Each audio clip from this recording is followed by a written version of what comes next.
Province de Namur, le podcast. Le Tréma, musée des arts anciens du Namurois, à nouveau entièrement accessible au public, propose une toute nouvelle et très belle exposition temporaire. Reflet d'Orient au Moyen-Âge, l'Égypte à la croisée des cultures est à voir jusque mi-février. On en parle avec la commissaire scientifique de l'exposition, Justine Manigard. Ces Reflets d'Orient que vous invitez à découvrir nous conduisent en Égypte. Alors, en ce qui me concerne, et je crois que je ne suis pas la seule dans le cas, quand on parle d'Égypte, eh bien moi j'imagine les temples, les pharaons, etc., etc. C'est aussi de ça qu'on parle dans l'exposition ? On en parle, oui, bien évidemment. Et ceux qui sont férus d'Égypte antique ne seront pas déçus par l'exposition. Mais le propos principal va plutôt s'arrêter sur une période moins connue de cette histoire égyptienne, puisqu'effectivement, on démarre à la fin de l'Égypte pharaonique. Et on va plutôt brosser les débuts de cette histoire chrétienne qui naît en Égypte après la période gréco-romaine. Donc, nombre d'entre nous connaissent l'avant ou l'après, qui est la période musulmane actuelle notamment, mais peu connaissent cette jonction qui se situe à la fin de l'Antiquité et au début du Moyen-Âge. Et donc, vous nous emmenez quand même faire un voyage dans le temps, un voyage dans l'histoire, un voyage dans l'espace aussi, puisque vous nous emmenez effectivement, comme l'indique le titre de l'exposition, en Égypte et plus spécifiquement à Alexandrie. Pourquoi Alexandrie ? Pourquoi Alexandrie ? Donc, on part sur les traces d'Alexandre le Grand qui a fondé cette ville mythique, mais plus particulièrement ici dans le cadre de l'exposition, on part sur les traces de Saint-Marc qui nous accueille, nous visiteurs, lorsque nous arrivons à l'exposition, et qui va faire apparaître la foi chrétienne sur la terre égyptienne et qui va nous mener donc vers des communautés qui sont déjà installées à l'époque à Alexandrie. Alors bien sûr, il reste cette communauté égyptienne païenne issue des pharaons, mais on a aussi toute une communauté gréco-romaine qui s'est installée après Alexandre le Grand, avec la dynastie des Ptolémées, dont la dernière Ptolémée n'est autre que la célèbre Cléopâtre, et cet empire romain qui a laissé des traces. Mais certains le savent sans doute, il y a également une importante diaspora juive à Alexandrie, ce qui va permettre bien sûr au christianisme de se diffuser assez facilement, en tout cas au sein de cette sphère juive. Donc des peuples de tous horizons, c'est ce qui fait à un certain moment qu'il y a une émulation. Est-ce que c'est vraiment un carrefour culturel ? C'est un carrefour culturel, donc Saint-Marc ne choisit pas Alexandrie pour rien, puisque Alexandrie, à cette époque, a une position stratégique à la croisée entre l'Orient et l'Occident, et donc est une porte entre les différents mondes de l'époque, mais aussi parce qu'elle abrite différentes cultures qui se réunissent autour parfois de croyances communes.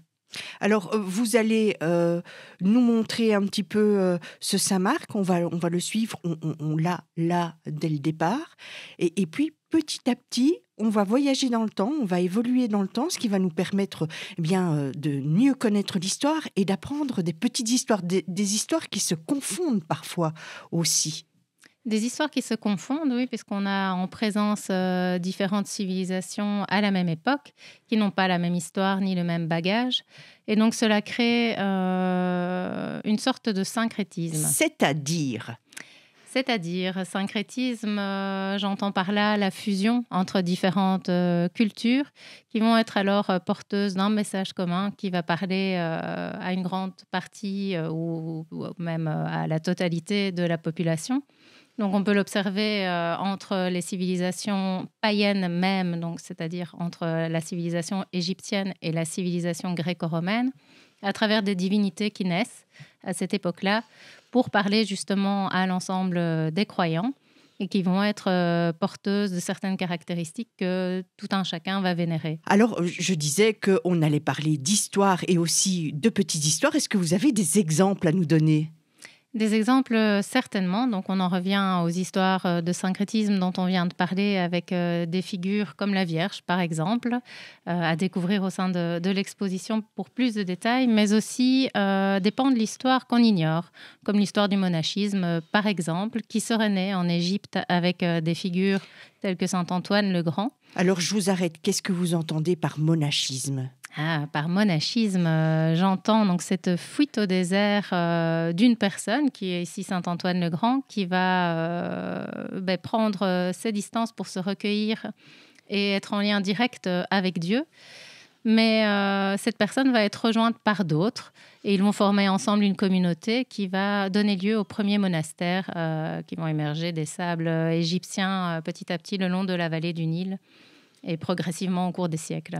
Est-ce que par rapport à chez nous, ça a apparu bien avant les monastères ? C'est de ça dont il est question finalement, des monastères et des couvents, si on peut dire. C'est effectivement de ça qu'il est question, les monastères, les couvents, donc les pères et les mères du désert qui fondent ces premiers centres religieux. Et oui, ils sont apparus et ont certainement eu une influence chez nous, puisque chez nous, on ne retrouve le monachisme que vers le 8e siècle. Alors ici, on a quand même fait un gros bond dans le temps. On se retrouve donc avec ces personnalités qui vont construire les monastères. On les appelait les pères et les mères du désert, c'est ça ? Qui étaient-ils ?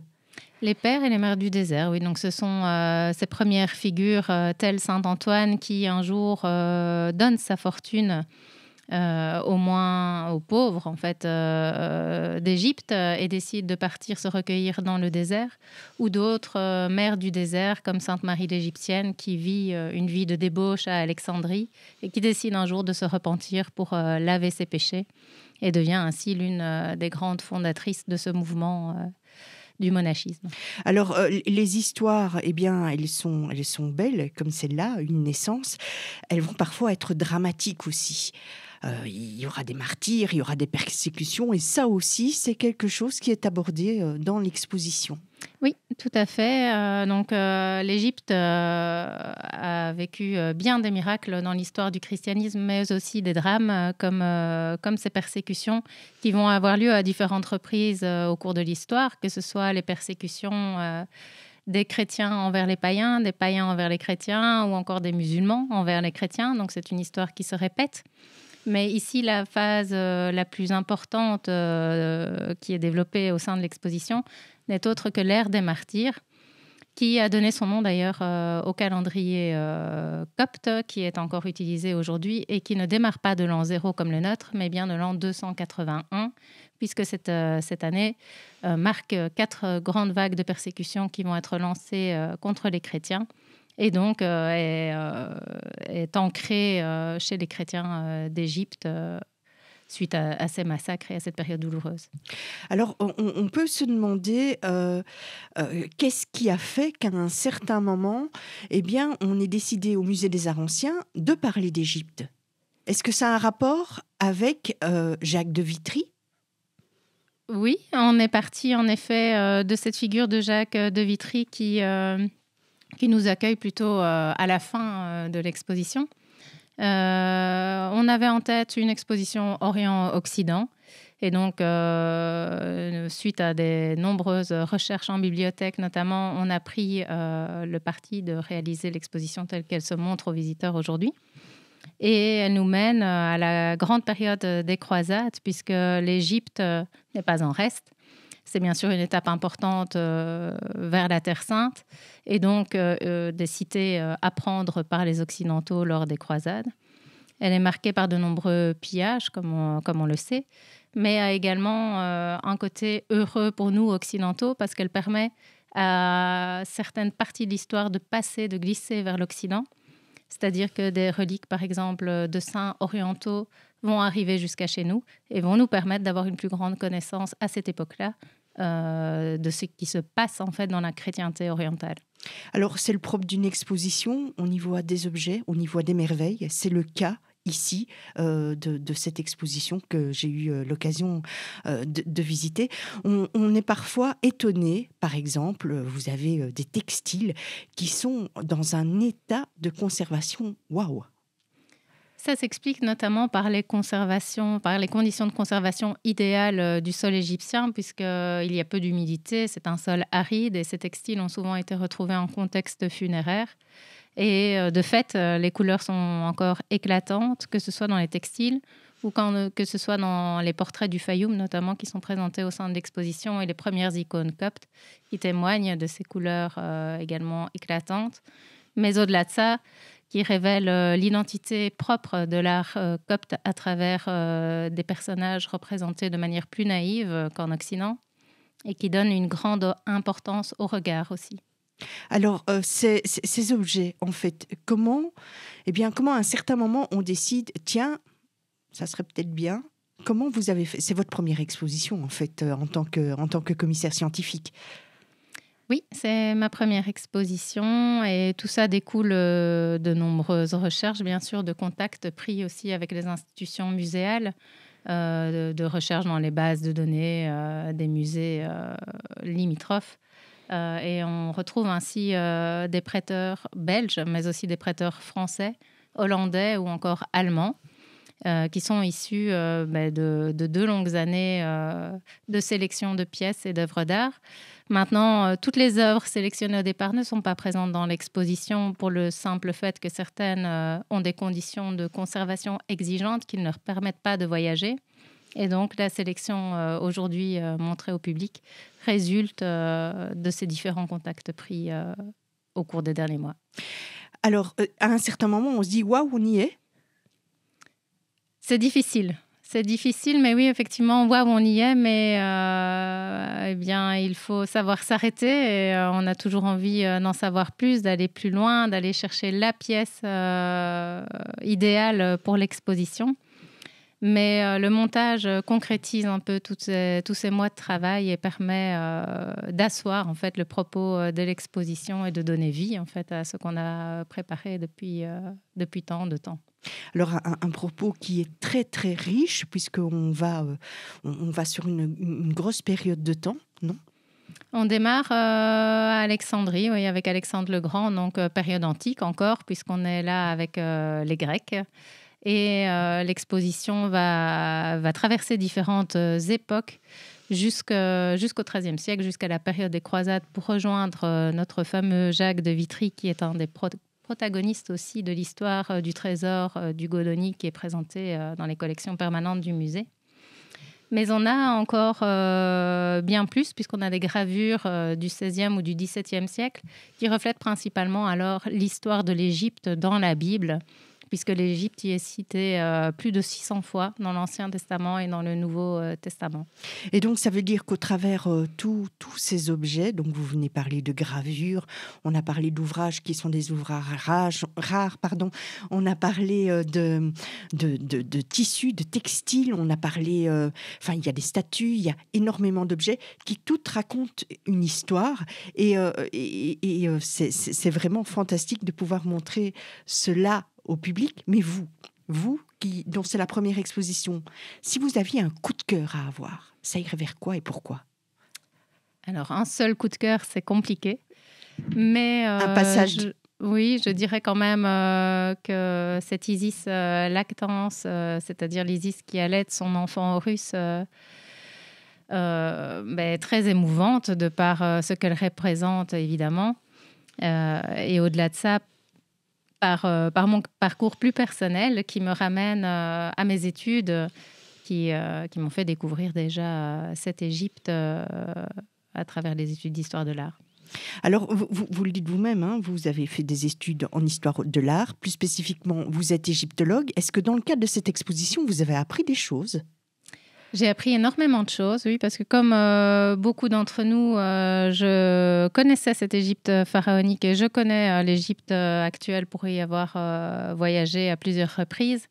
Mais j'ignorais effectivement plusieurs passages de l'histoire chrétienne. Alors, il n'est pas spécialement question que d'histoire chrétienne. Je rassure aussi les auditeurs et les visiteurs.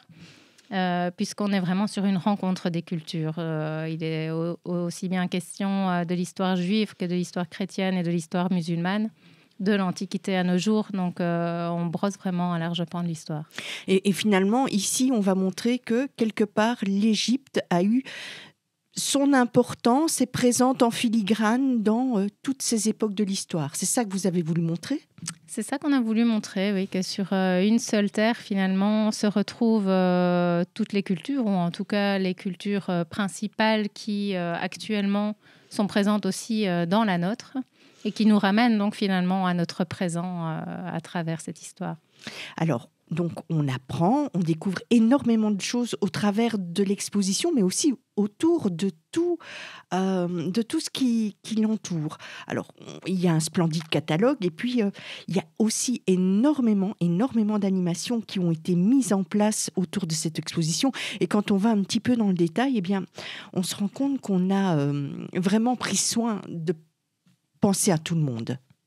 Tous les publics ont été envisagés pour une simple et bonne raison, c'est que c'est un message relativement universel qui peut parler à tout le monde et particulièrement, je pense, aux plus jeunes, qui est ce message d'ouverture en fait à toutes les cultures, de respect, de tolérance. Et donc, il nous semblait important, bien sûr, de parler au public scolaire, comme habituellement lors de nos expositions, à travers des après-midi animés ou des journées famille, mais également, et peut-être plus particulièrement, aux adolescents, via des ateliers philosophiques qui seront menés en lien avec le Centre d'action laïque.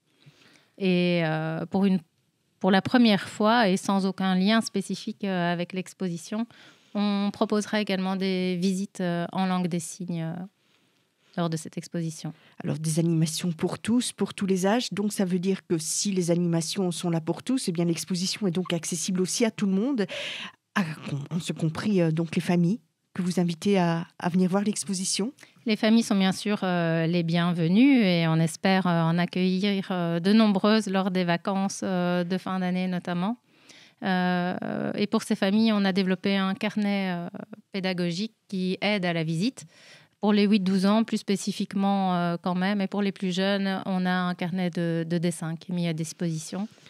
Avec notamment aussi une activité un peu plus tard autour d'un dessin animé de Michel Oslo, qui évoque aussi l'Égypte. Bonne idée d'activité donc pour les congés d'hiver, vous l'avez dit. Pour la suite aussi, puisque l'exposition Reflet d'Orient au Moyen-Âge, l'Égypte à la croisée des cultures est à voir jusqu'au 16 février 2025. Cela se passe à Namur, au Tréma, musée des arts anciens du Namurois, et cela vaut le détour.